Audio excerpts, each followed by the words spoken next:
இந்திய கம்யூனிஸ்ட் கட்சியின் மாநில செயலாளர் திரு முத்தரசன் நம்மோடு இணைப்பில் இருக்கிறார். திரு முத்தரசன் வணக்கம். வணக்கம். மிகவும் முக்கியமான ஒரு முடிவை உங்கள் கூட்டணி கட்சி தலைவர்களுக்கும் ஊடகங்கள் வாயிலாகவே தெரிவித்திருக்கிறார் வைகோ. இந்த முடிவை நீங்க எப்படி பாக்குறீங்க? அதாவது எங்களுக்கு ஊடகங்கள் வாயிலாக தெரிவிக்கணும் அப்படிங்கிற அந்த நோக்கத்தில் அல்லது, அந்த நோக்கத்தில் அவர் அப்படி செய்யல. எல்லாவற்றையுமே எங்களோட கலந்து பேசக்கூடியவர் தான். அங்க திராவிட முன்னேற்ற கழகம் ஒரு ஜாதி மோதலை உருவாக்குவதற்குள்ள முயற்சியை மேற்கொள்ளுகிறது.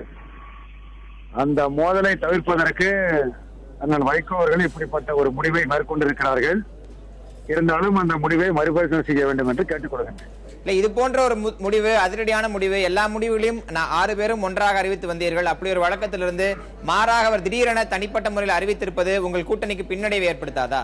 எந்த பின்னடைவும் கிடையாது. அங்க ஏற்பட்ட திடீர் சூழலை முதல்ல பார்க்கணும். அவங்க தேவர் சிலைக்கு மாலை போனவரை தேவையில்லாம போடக்கூடாதுன்னு சொல்லி ஒரு ஜாதிய மோதலை உருவாக்குறதுக்குள்ள மிக அசிங்கமான ஒரு நிலையை திமுக தூண்டுதலின் காரணமா அங்க நடைபெறுகிறது. தன்னால ஒரு ஜாதிய மோதல் அங்க வந்துவிடக் கூடாதுங்கிற சமூக அக்கறையோடு அந்த முடிவை எடுக்க வேண்டிய நிலைமை அவருக்கு ஏற்பட்டிருக்கிறது. இல்ல, இந்த இடத்துல ஒரு அமைப்பினர் அவருக்கு எதிராக ஒரு போராட்டத்தை நடத்துகிறார்கள், தொடர் போராட்டத்தை நடத்துகிறார்கள் என்றால் அதற்கு வேறு வழியில் அந்த பிரச்சனைக்கு தீர்வு காண்பதோ அல்லது வேறு வகையை கையாளாமல் போட்டியிடவில்லை என்று சொல்வது என்பது நிச்சயமாக தொண்டர்கள் மத்தியில் ஒரு சோர்வையோ சுணக்கத்தையோ ஏற்படுத்தாதுன்னு சொல்ல முடியுமா?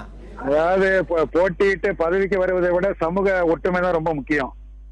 சமூக ஒற்றுமை நமக்கு பதவி முக்கியம் இல்ல, சமூக ஒற்றுமை தான் ரொம்ப முக்கியம். அந்த ஒற்றுமையை நிலைநாட்ட வேண்டும் என்பதற்காக அப்படிப்பட்ட ஒரு முடிவை அவர் மேற்கொண்டிருக்கிறார்.